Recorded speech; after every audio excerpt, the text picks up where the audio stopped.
Good morning, everyone. Thanks for coming. Before we get started with the press conference, a couple things. Rick will talk. I'll introduce him. Coach Hutson will talk, and then we'll have questions. For practice today, nothing really changes. Practice will be open 3 o'clock today out of the Westfield practice facility. We do ask that if you have questions, please raise your hand so we can bring a microphone around to you. Now I'd like to introduce the Director of Athletics at Tulane University, Rick Dixon.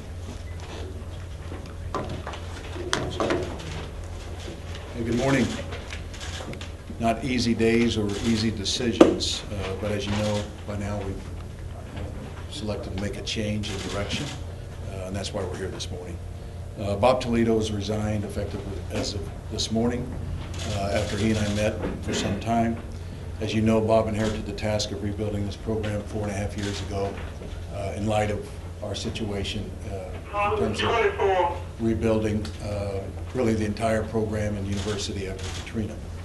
I appreciate greatly and respect the job that Bob and his staff have done in those efforts. We're in a better place today because of those efforts. Mark Hutson, who is our co-offensive coordinator, and as of 8:30 this morning, has answered my request to become our interim head coach for the balance of this remaining 6 games in this season. I've known Mark for almost 20 years, known of him for longer than that, and I'm very confident in how he'll handle his responsibilities. The staff, to a person that I met with this morning, has reinforced to me their full and unconditional commitment to help shepherd our program through these next 6 weeks. I'm confident in that and those abilities as well. Subsequent to that, I then met with our student athletes this morning and informed them of the news. Coach Toledo joined me in that discussion, and at the end basically got the same response, because I asked to a person to not recommit themselves unless they were truly and unconditionally committed to moving forward as one. And so that's been the focus of the morning, and we're wrapping that up by bringing this news to you. Today our goal is twofold. My expectation that I communicated to our staff and to our players today is really this. First and foremost, come together as a family that first will stand up and continue to compete and give their greatest effort towards doing so. And I ask the same both of every assistant coach, of Mark, and every one of our young men in the football program, to a person. And the answer has been affirmative. Second, I would say to everyone out there that has interest in terms of supporting these coaches and these young men towards that effort, I say to do so. It's time to stand up and do so unconditionally. As we all know, over the last weeks and days, Bob had become a lightning rod for criticism and attacks and things that shouldn't be part of what we're doing in college athletics. And as I told the young men, and Bob agreed, by him stepping down, that is removed. And so it's time to come together, and it's time to focus forward. And for those out there that have an interest in Tulane and in Tulane athletics, I would tell you it's time to do that now. Put everything else aside and come together in joining us to support these coaches and young men in going forward. We have already begun the process of what will be a national search.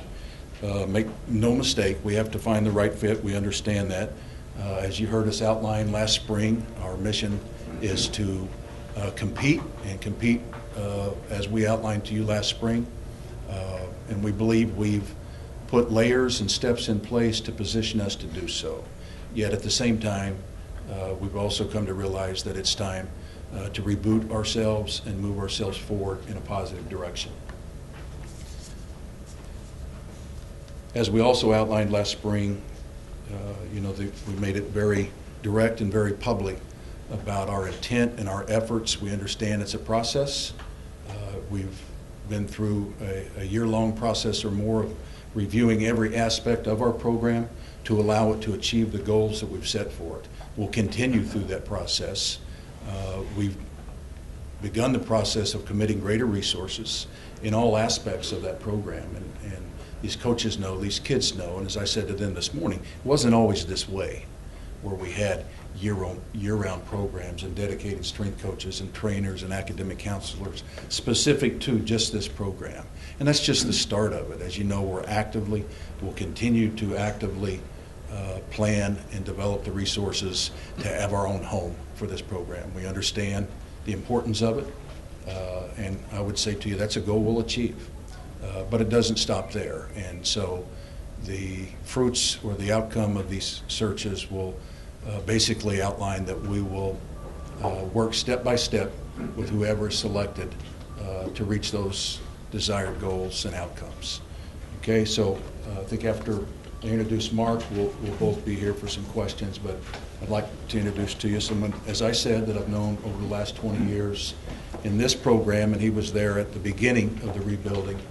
And although I think there are many within that staff that are qualified or have head coaching experience or different ones, I think the fact Mark's been there from the beginning. He's also been in this role before, having served as an interim coach and done so successfully. He has great respect both in the coaching staff room but also in the locker room. So going forward today, this is our new football coach. Thank you. Thank you, Rick. Rick gave you the time frame. It has been an eventful morning. First off, we'd like to thank Rick and Scott for entrusting me in a position to be the leader of this team and this staff and to move this program forward, to bring the team together, to bring the staff together as one and move forward. I think, as Rick had mentioned, this is my second time around as an interim. I told Roger this will be the second trip to Hawaii as an interim in working with that. It has been a whirlwind this morning. This day is less than 4 hours into it. I have met with a number of people, a number of players, and with the staff. Rick and I addressed the majority of the team today in a team meeting. We discussed the situation with Bob. Bob has many outstanding qualities. He brought me to this institution, selected me. I selected to be here. The majority of the players, in fact all of them, he brought here. So we wish Bob nothing but the best, and him and Laney both, throughout their career and the rest of their time period in working with it. In talking to the players and talking to the staff, we have half a season left. We have played 3 conference games. There's 6 ball games remaining. Our goals are still intact. Our focus, our commitment is to beat Memphis, the best preparation as a player and as a coach. We have good student athletes. They're good players, they're good people. In times of turmoil, in times of disarray, they have to come together right here. And for the most part, young adults are resilient. We look for them to come together and to work. Met with the staff. Rick addressed that. There was a number of qualified candidates. Someone had to be chosen. I told them, if it had been them, I would wholeheartedly support them. I told them I was the one chosen. Asked for their support, and to a man, they offered that support in working with that. Meeting with the players, told them the story. Every staff member in this room chose to be here at Tulane. They chose to be here at Tulane. And with that, this is our university, this is their university, and we need to come together, one mind, one heartbeat, as one, and move forward in working with that. There's going to be a lot of questions from administration. There's going to be a lot of questions from media. There's going to be questions from players and staff members in working to it. It has been a quick time frame. We'll address Memphis. We'll address philosophy. We'll address how we're going through and our involvement with the remainder of the season at a later date. Roger will set that up with you. But as for right now, the staff will stay intact, the assignments. Steve will be our defensive coordinator. John will be our special teams coordinator. Greg Davis will take a more active role. He will be our play caller and assume the offensive coordinating positions there. We'll still handle the run game coordinating in that, and I will take a more active role in being the head coach and covering all 3 phases of the program. We have a players meeting at 1:15. All the players will be there. Practice will go on as usual. Roger said it. Our practice will be open.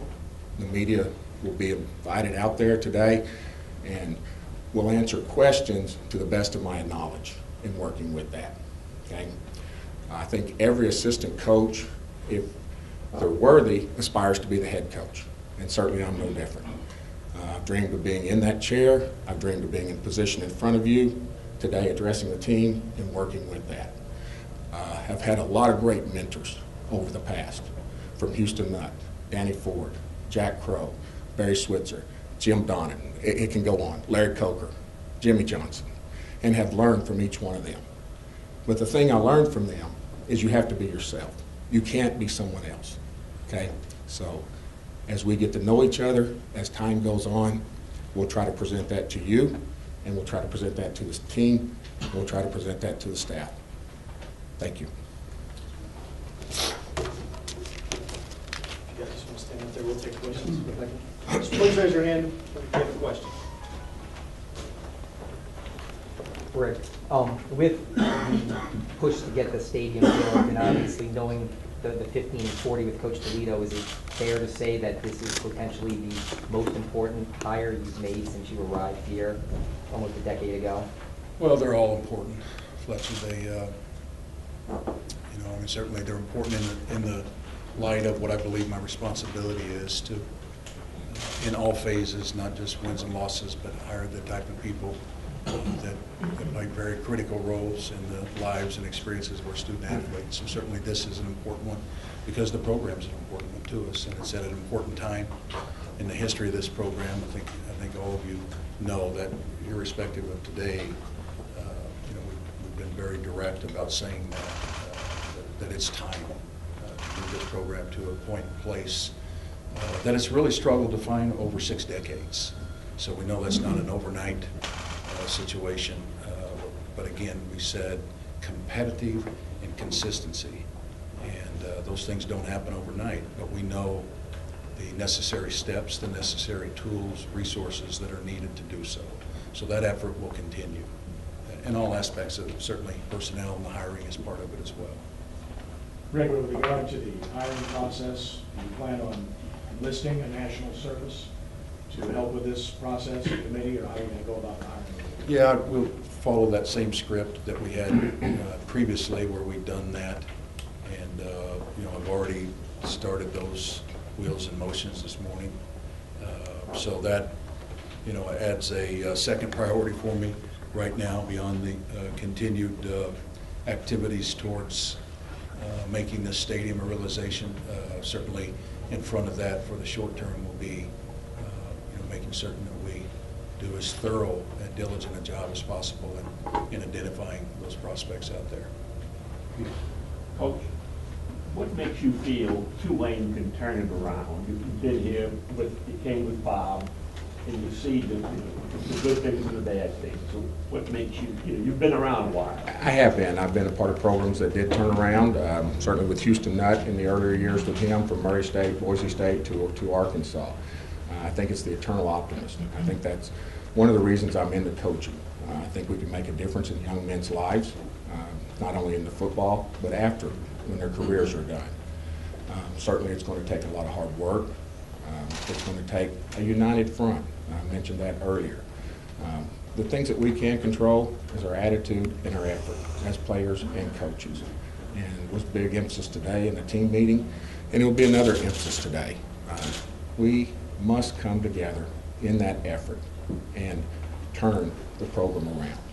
And we have the 6 remaining games. It starts with Memphis this week, and we'll do everything within our power as coaches, as players, to work toward that. Rick, what was the tipping point here? Was it the lack of competitiveness, or was it, you mentioned, the lightning rod effect that Toledo was having, and, I was just curious what was sort of the final straw? I don't know that he was having it, but he was certainly the target of it. Ultimately, and we'd started this, as Mark knows, some weeks ago, I think when we returned from maybe West Point, that I came in and addressed the staff and the team. And, in times like this, and, you're looking at a group that's probably faced more adversity than any group like us you can face in the country. And I've just learned through experiences, look, you can't get blindsided or taken out or distracted by the negativity and the noise, as I refer to it.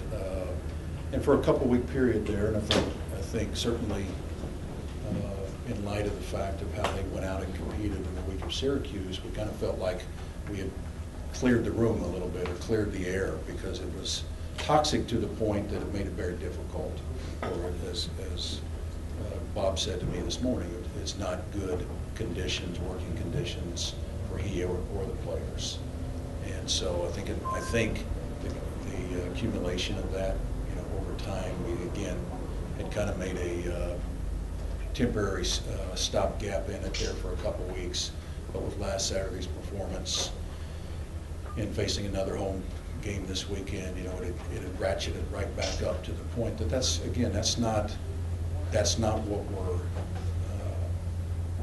really aspiring to do. It's created such a negative, toxic situation that coaches, student athletes, et cetera, can't reach the goals that we bring them in here for. And ultimately, it's, you have to constantly monitor those things and assess. And so it was an accumulation. We thought we had intervened and stopped it a couple of weeks ago. And then after Saturday, we saw it reappear. And ultimately, that's not healthy for anybody involved, including Bob. Could you characterize the type of coach you are looking for? A list of qualities that, and does age have anything to do with it? Does age? Yeah, is age on the list? Well, I probably won't call Joe Paterno. But, as we've seen, and Bob was included in that category too, there's coaches of all ages that have achieved high levels of success. I think aptitude, experience, can come in a lot of different shapes, sizes, and ages. Certainly here, at Tulane, we look for somebody that first embraces Tulane, embraces New Orleans.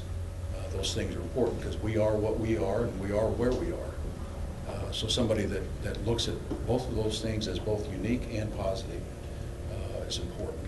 Somebody that's demonstrated, the capability in whatever role capacities they've been, to contribute to and lead at high levels of success. Whether, I'm not going to arbitrarily rule out what that means in terms of titles, those things, but I think it's a collection of experiences and attributes that kind of revolve around all those characteristics.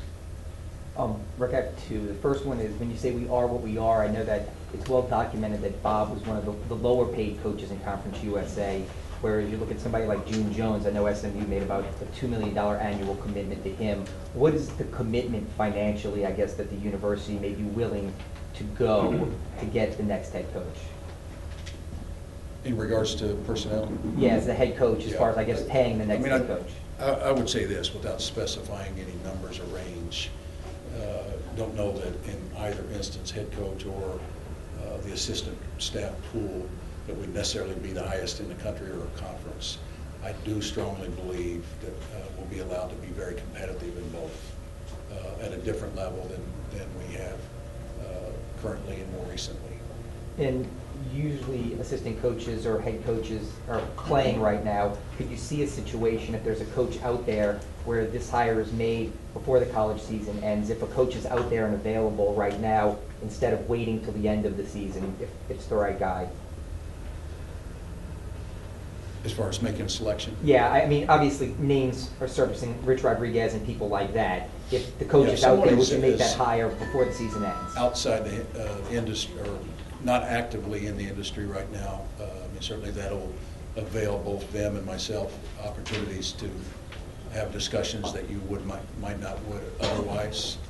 And so if we find candidates in that category, I'm sure we'll have those conversations. Nothing's going to change here over the next 6 weeks. Mark Hutson will lead our program, our coaches, and our student athletes. But as far as the time frame, I mean, it would pretty much cover the waterfront in terms of possibilities. We wouldn't rule out any of those, or certainly any of the former that might be still actively engaged. Rick, you talk about using the national search. You've done it before, you seem to like that method of finding a new head coach. At the end of the day, you have to make the final call on who gets hired. You look at your last two big hires in Toledo, and obviously Dickerson. Those two guys were not successful. They're going for 5 years. At the end of the day, how much do you have to kind of do a self-evaluation of the hiring practices?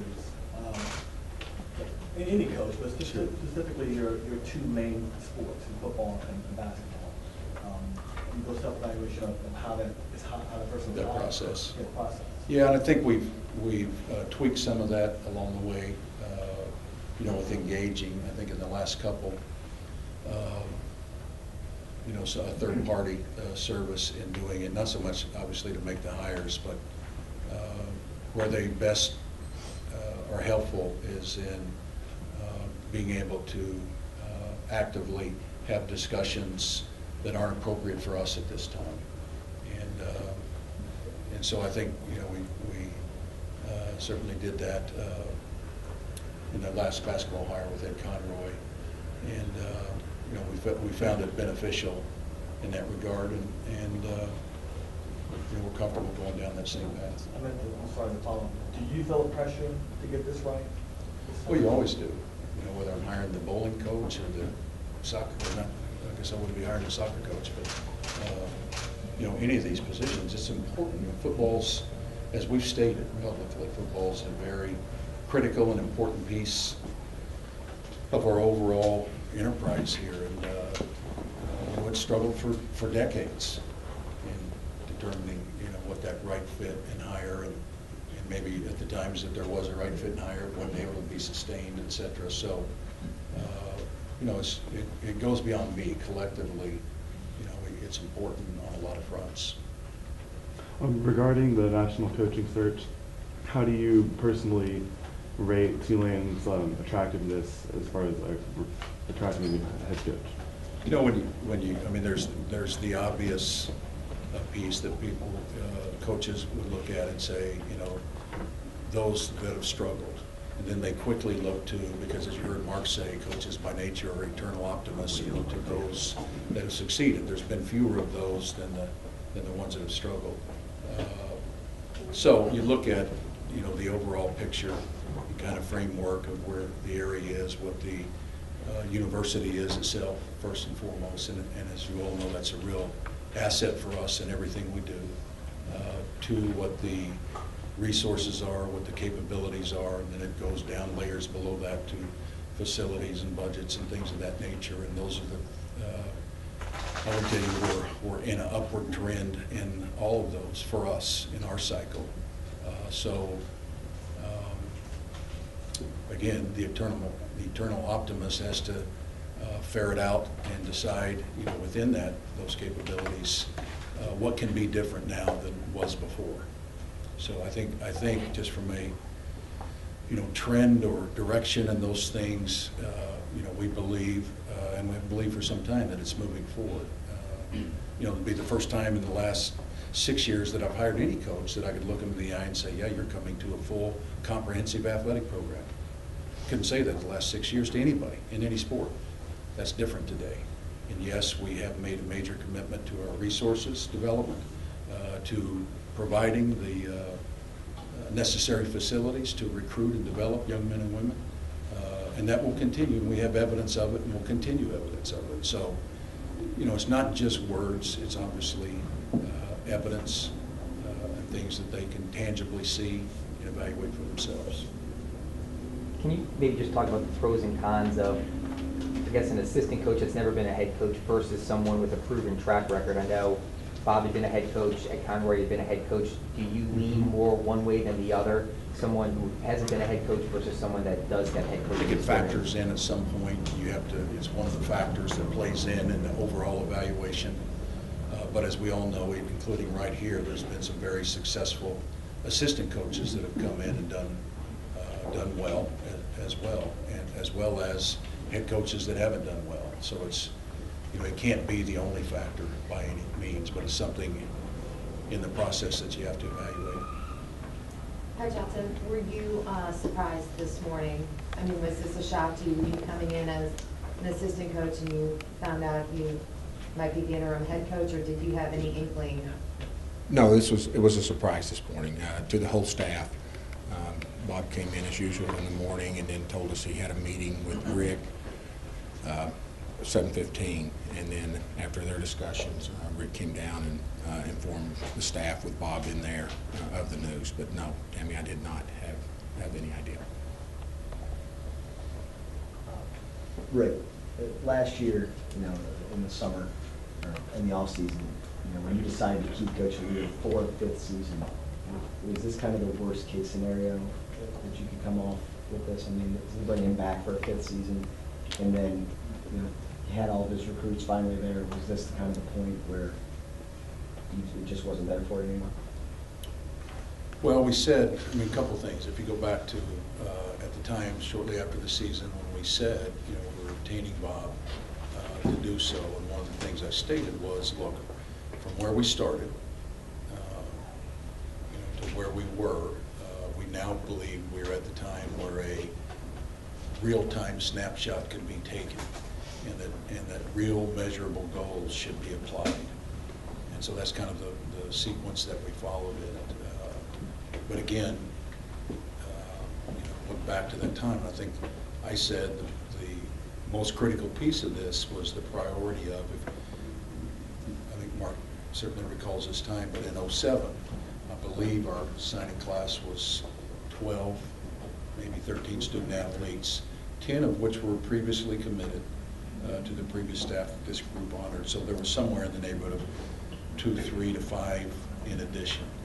So in effect, their first real recruiting class became '08, '09, '10, and this year's class. And it was very critical for this program to have continuity. As all of you in here well know, we load from the bottom, not from the side. And we don't, if there's a hole or replacement or a medical disqualification or whatever it may be, that comes from underneath. So to have 4 layers of that consecutively was critical for our program, which had nothing to do with personnel. And we seemed to be into a cycle, especially with this last class, that each year we were getting progressively better, progressively greater inroads in the state, and some continuity there. Redshirting was taking place on about a 50% level of each class, so we were building in layers, but also depth within those layers. Those are all things, as you know, that historically we haven't had.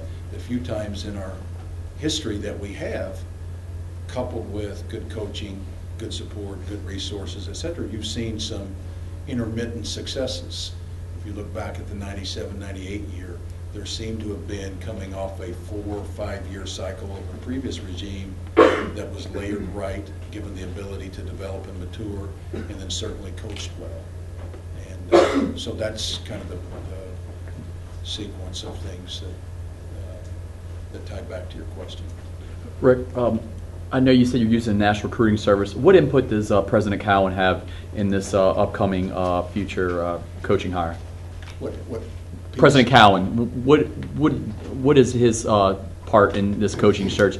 When does he come to you? Do you get any input from President Cowan at all? Oh, I get input, for sure.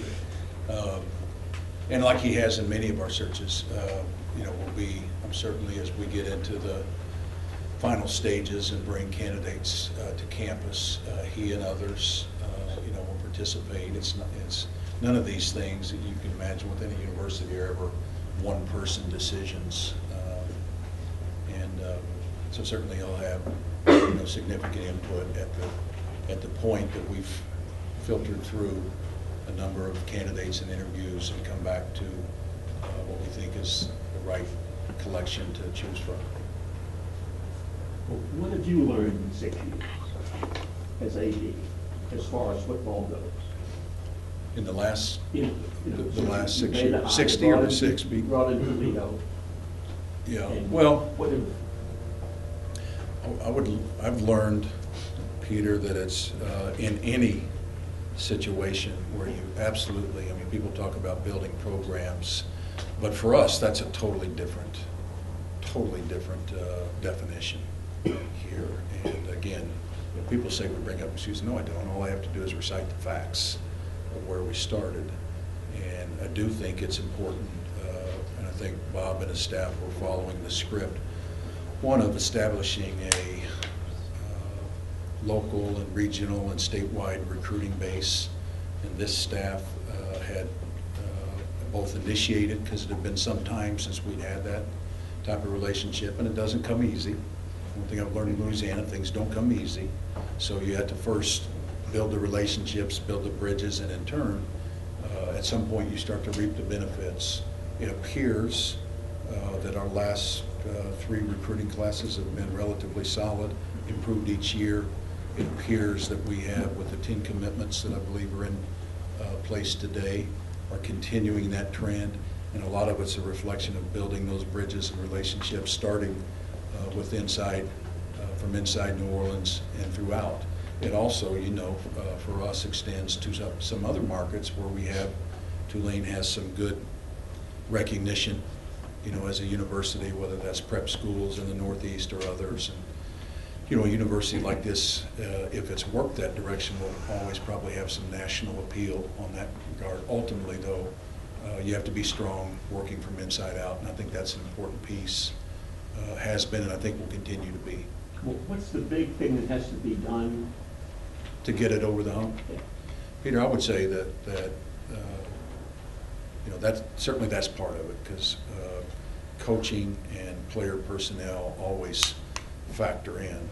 At the same time, and I think it ties back to some of what you've seen in our history, and go back to, I believe it's 36, 37 years ago, when at that time, we're getting pretty good on remembering the times and so forth, but that's when, interestingly, we had right outside our doors the largest professional or college venues, football stadium in the South. We just didn't have a stadium. We had the largest professional or college venue in the South, right outside our doors. So there was a huge signal or symbol of what football meant here, and that went away. And over the decades, so did a lot of our recognition and relevance in college football. Again, with the noted exceptions that we all know about. So I think first and foremost is building a foundation under this program that allows it to operate at a different level than it's ever been in recent times and modern times, for sure. Was Bob felt this was the thing to do, right time? He did. From your meeting with Bob? We talk every week. I mean, most of my fall has been a combination of, in fact, this I think is the first, I see Travis in here, it's pretty much controlled my schedule for the last several months, and I would always end up, whether it was at home for, I'll take it, Peter, if you want me to, for the last, you know, several months in regards to this, you know, finding the resources for our stadium. And but I would always make a point, I'm here Mondays generally to meet with our staff and all the different units and coaches. And then usually Tuesday through about Friday, Travis and I are on the road somewhere. And then I end up either where our team is on the road or at home for the home games. And you know, so we talk throughout, as we always have. And you know, as we visit with each other this morning, in fact, I was last in his office Sunday, as I usually am every Sunday, just kind of wrapping up with each other about, you know, what just occurred and what we've seen.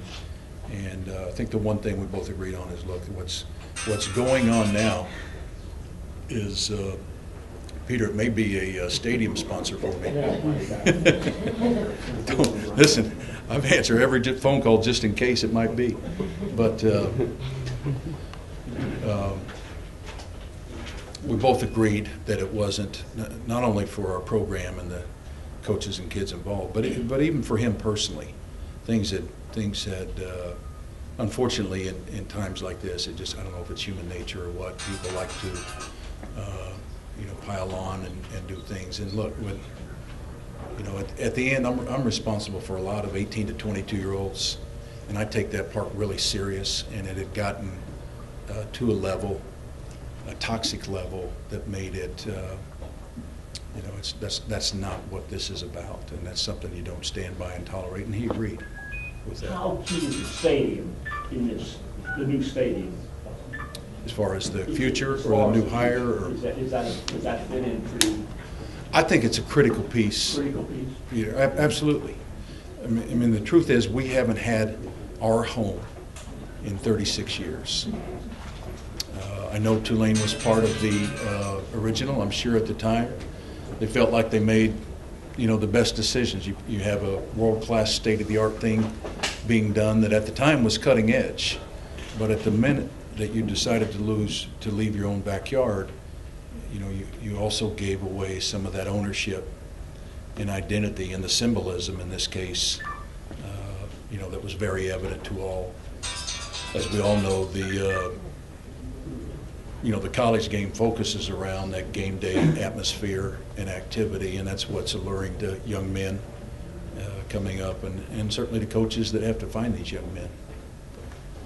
I know that some of the searches and the hires have led to national candidates like Coach Dickerson and Coach Conroy and Coach Toledo.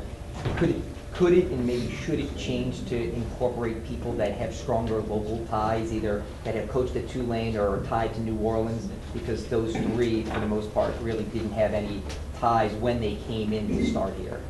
Yeah, but I would tell you that whether it was those three or any other searches, I can't think of many that we have had that haven't included that, candidates in that. Now, how they fare in the process is a function of a lot of other things, so I don't see this one any differently. Certainly, Okay, I'm sure. Should the hire then reflect somebody with local ties, then maybe not just the process, I guess? Well, prior to Bob, we had a head coach from Louisiana. So, that doesn't at the end guarantee anything. I know that. Should it be included in the process? That's an asset if all the other categories are assets as well. Is there a specific standard or criteria that Coach Hutson can meet during the rest of the season to where he could earn the permanent head coaching job here? Yeah, I don't, as I said earlier, I don't think you rule out any possibilities in this. Certainly Mark and this staff had the opportunity to show, some positive outcomes, and they'll be evaluated very objectively in that. It's not, as you heard him, it's not, he learned at the same time 8 other assistants learned, sitting in the staff room when I turned and said, and after Bob and I had addressed him, then turned and said, now we got to focus on going forward. In that light, Mark, I would like you to step up and take on the role. So he heard it at exactly the same time. Probably not the most ideal conditions. I've heard coaches before talk about honeymoons. That's not much of one. But yet I know enough about him, his character, what he stands for, you heard about his background and his training. And I know he's very eager. And the greatest thing is I think he can be effective in reuniting both at the coaching level and within the team level. And hopefully now, some of the bad air is cleared from the room that will allow that entire group to move forward in a reasonable way. Okay, last question. One from Coach Rick. Self Coach Toledo, I think not a lot of winning is going on. Why is it so hard in the assessment between football? Well, we've mentioned a lot of them. One, we haven't had historically some of the necessary pieces of the foundation in place where we've really starting from the top that we've said, football is and has to be important and a centerpiece for us. We had football. We had a history of football that goes long beyond those two. Again, only intermittently, as I think when we started this exercise with a lot of our former past letter winners, football letter winners last year, in developing kind of a position statement about what it is we want to do and what we want to do differently. It's starting with that, saying that it's necessary, it's important, and it has to lead the way. So I think that starts, at the different, as far as pinpointing some differences. And then saying it's one thing, but you got to back it up, and you've got to provide the resources and the foundation pieces to allow anybody to operate from. Otherwise, it's pretty much what you've seen for 6 decades. It's trying to do it with smoke and mirrors. And if somebody reaches whether it's a modest level of success for 1 year or even a higher level of success, they then quickly vacate. And because there wasn't a foundation, then it goes back to ground zero. So we're trying to recenter and not be at ground zero. This question's for Mark, but it's kind of Okay. for you as well. You have to have the team for the rest of the regular season here, and hopefully beyond the postseason to make that to a bowl game. Do you think that's enough time for you to prove that you deserve to be the next coach of Tulane? And Rick, you have to evaluate him pretty quickly on. I scheduled him one extra game.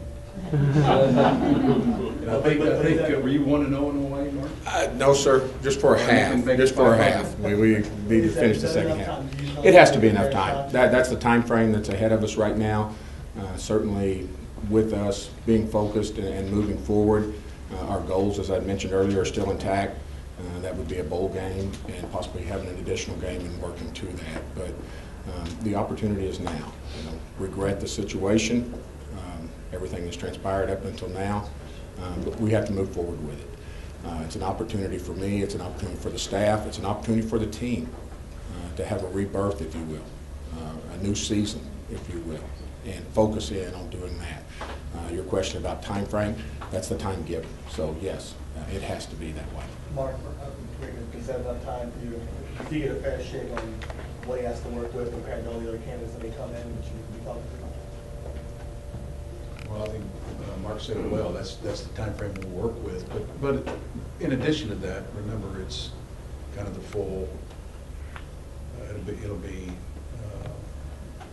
He was in some other significant roles prior to the day here, and performed well, which gave us confidence to make today's move.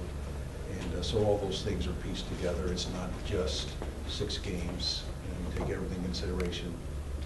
See the response, see the trend, see the buy-in, see the effort, see the competitiveness. Those are all things that actually work to his advantage because nobody else will be coaching the team during that time frame.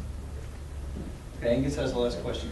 Question for Rick. Rick, could you talk about curriculum for athletes that's in place here? There's curriculum for athletes at a lot of very tough academic institutions, Vanderbilt, Northwestern, Cal Berkeley. What about Tulane's curriculum for athletes?